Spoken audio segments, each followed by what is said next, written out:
Evening, Governor Wike denies borrowing to carry out projects. INEC to begin with online process as continuous voter registration resumes next week. President Buhari to travel to London. Police arrest Unilag student over murder of Super TV CEO. On the foreign scene, building collapse in Miami leaves at least one person dead.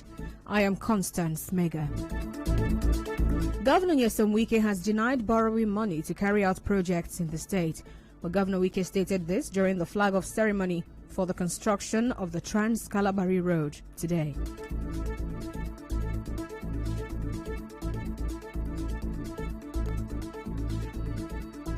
People are saying I'm borrowing money. If I borrow money to develop my place, is there no offense there? Is there no offense? It's better to borrow money to do something for your people than to borrow money and put it in your pocket now. Is it not true? They that borrowed, did they do the road? If I'm borrowing and do the road, have I done well? But in any case, I'm not borrowing money. It's a matter of how you manage the resources of the people. We have told you here, we are not borrowing money, we are saying, bank, take 1 billion naira from our entire general revenue, give to them, every month, give them. We have no business again with the company. Well, Governor Wike also said the state government is not owing any bank with the ongoing projects in the state. We are not borrowing money, we are saying, bank, take 1 billion naira from our entire general revenue, give to them, every month, give them. We have no business again with the company. You were here when the government central bank came, you know, you go look at where you said, look, this is one state that is very, very prudent in terms of management of their resources. So I'm not owing. I challenge any bank to say the United States government is indebted. The only money we took for agri, which central bank gave us 5 billion, as I speak to you, we have not touched 1 naira. The money is still there. I challenge anybody. But the governor also called on the local government chairman of the area to ensure the safety of the contractors. Please do not allow saboteurs, do not allow people who will never mean well for you to come and begin to kidnap the contractors. All of you, bring out your youth. I've told the 3 chairmen, if this road does not kill them, they should make sure that they protect the contractors in this road. They should own it. If I hear that the contractors are being harassed, if I hear the contractors say they are pulling out because of insecurity, then it is you. So if you want to talk about road, please, please, please, tell all our youth, organize them. Well, the Trans-Calabari Road project approved in March by the State Executive Council will be 13.599 kilometers long. The road will connect several communities including Krakrama, Omekweama, Angulama, Minyama and other communities in the Calabari area of the state. The project will cost 13.6 billion naira and will have 14 months duration. Now, following the repair work on the failed portion of the Eleme Aleto Bridge, the Community Development Chairman of Aleto Community, Oluga Saro, says he is disappointed that the federal government continues to patch the bridge, while the CDC chairman called for a permanent solution to the problem. This has been on for years. We have all the multinationals in this area. Go to Kaduna Refinery. You will see their face on the tar road there. But this east-west road is lingering like that. Government upon government. No one made it possible to get them repaired. Just go there now and you will weep. They're patching it. Patching. At the end of the day, they will quote billions. Akpabio, I've been here how many times? Promising. Nothing has come up of it. And we want to still appeal to government to please, if you come to our aid.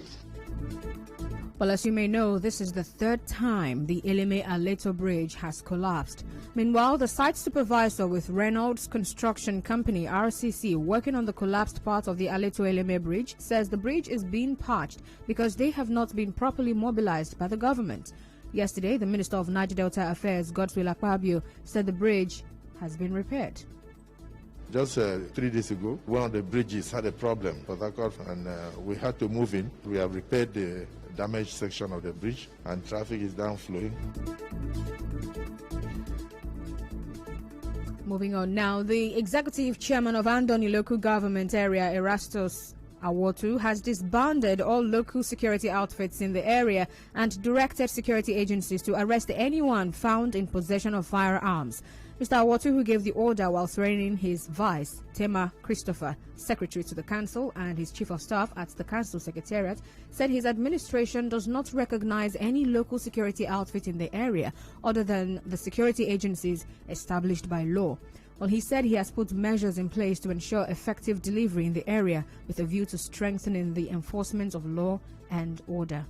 When I was inquiring, I was told that there is an OSPAC group. Unfortunately, I've not been briefed. Nobody has told me about anything about that group. And so the security agencies, please let nobody carry gun in this place. Ensure that no person in Andoni who is not a security agent carries gun openly or in secret. If you get that kind of person, please let the law take its course. This local government does not recognize any group. And so every person that knows that he was carrying gun or is carrying gun, take your complaints to the committee set by the chiefs to achieve peace.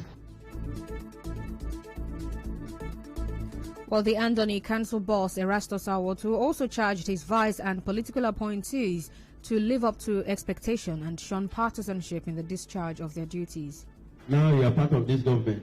You must not associate yourself unfairly with any faction of the chief's council or chieftaincy dispute in any community. You must not seek to use your office, whether it's your community, whether it's another community, to favor any side, because you will cause problem for me. And also the councillors, please do not take sides in all of these conflicts. Do not get involved in patronizing cultism, being in support of one faction or in support of another faction. Please let us try and run the government in a way that the people will have confidence in us, so that we will be able to achieve the peace that we desire.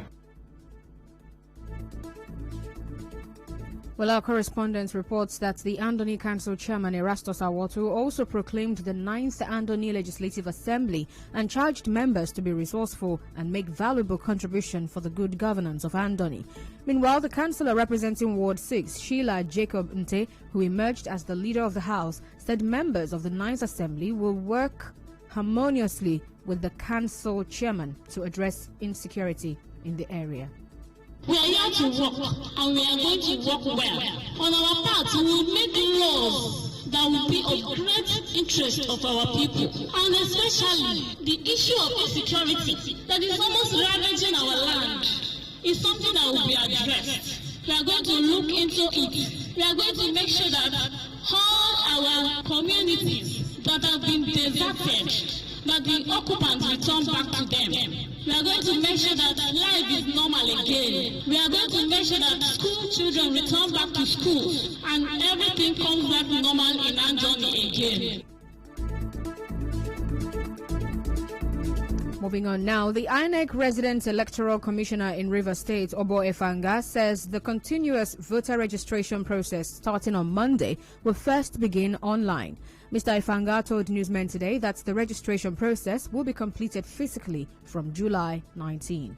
We're starting on Monday 28th, and people can start the process online.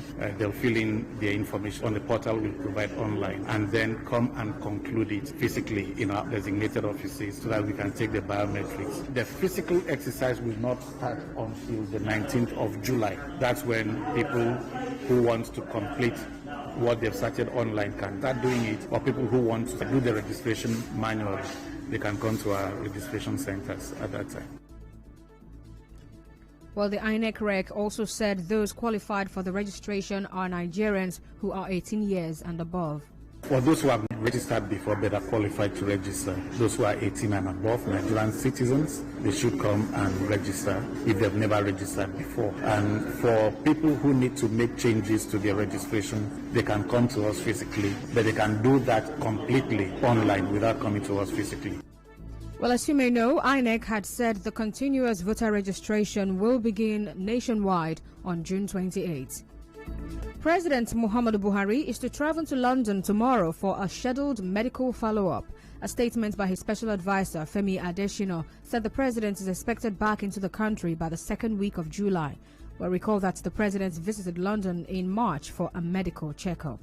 Still ahead, police arrest Unilag students over murder of Super TV CEO. Stay tuned.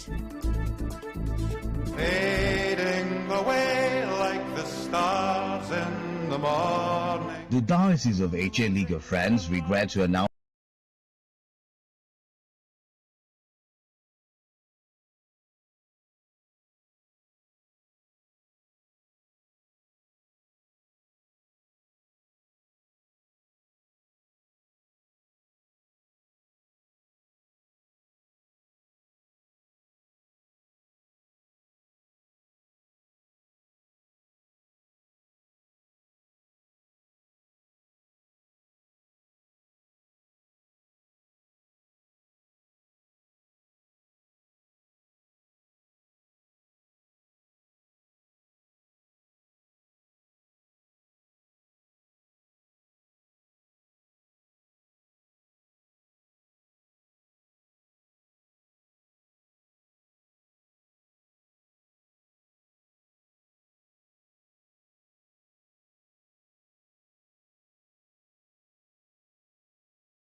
Embattled Yoruba actor Baba Ijesha has been granted bail. He was granted bail today at a special offences and domestic violence court in Ikeja, Lagos, on the grounds that it was part of his fundamental human rights.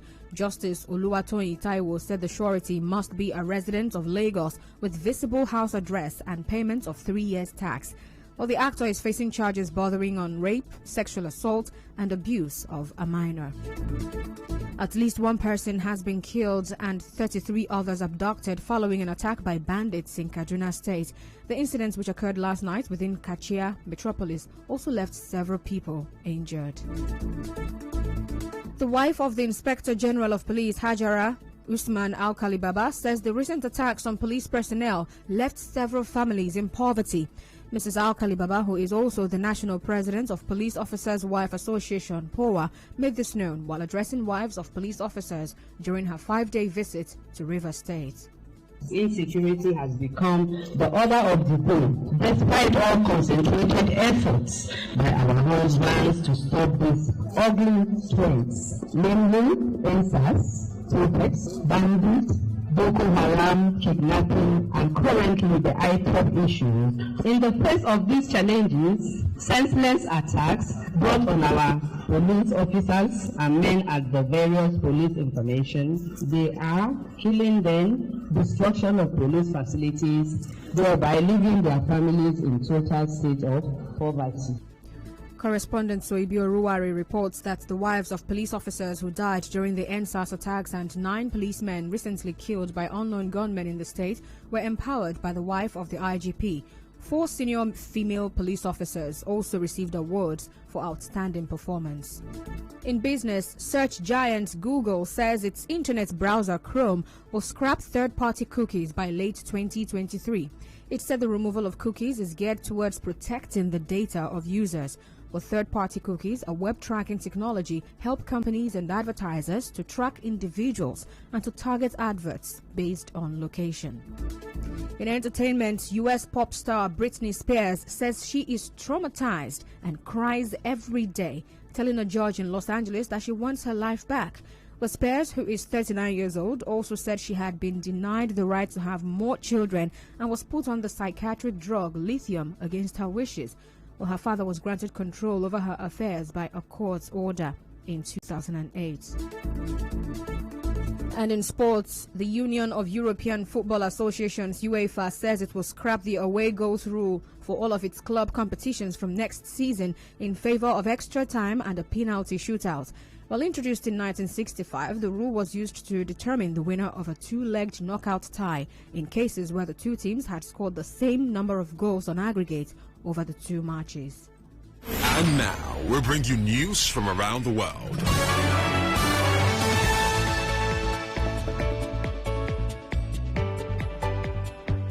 At least one person has died and 51 others unaccounted for after a 12-story residential building collapsed overnight north of Miami, Florida. Well, rescuers are combing the rubble in the search for survivors and was seen pulling a boy out alive. Well, it is unclear how many people were in the building at the time. County Commissioner Jose Diaz said 51 people believed to have been living in the building have not yet been contacted.